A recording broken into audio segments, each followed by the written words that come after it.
আপনি কি জানেন নবীজির মৃত্যুর কয়েকদিন আগে কি ঘটেছিল?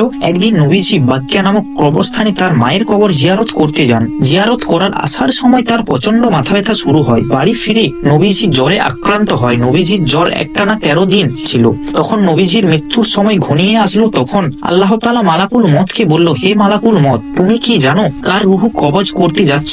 যে হলো আমার প্রাণের বন্ধু, তাকে সৃষ্টি না করলে আমি দুনিয়া সৃষ্টি করতাম না। আমার বন্ধুর সাথে বেয়াদবি করবে না। আমার বন্ধু যদি অনুমতি দেয় তাহলে তার রুহু কবজ করবে, নয়তো আমার কাছে ফিরে আসবে। তখন মালাকুল মত নবীজির ঘরে উপস্থিত হলো এবং নবীজিকে সালাম করে বলল, হে আল্লাহর নবী, আমি মালাকুল মত, আমি পৃথিবীর সকল প্রাণীর রুহু কবজ করি, কিন্তু কখনো কারো কাছে অনুমতি চাইনি। কিন্তু আজ আল্লাহ তাআলা আপনার অনুমতি নিয়ে রুহু কবজ করতে বলেছেন। আপনি যদি অনুমতি দেন তাহলে আপনার রুহু কবজ করব, নয়তো আল্লাহ তাআলা ফিরে যেতে বলেছে। তখন নবীজি অনুমতি দিলেন। তো বন্ধু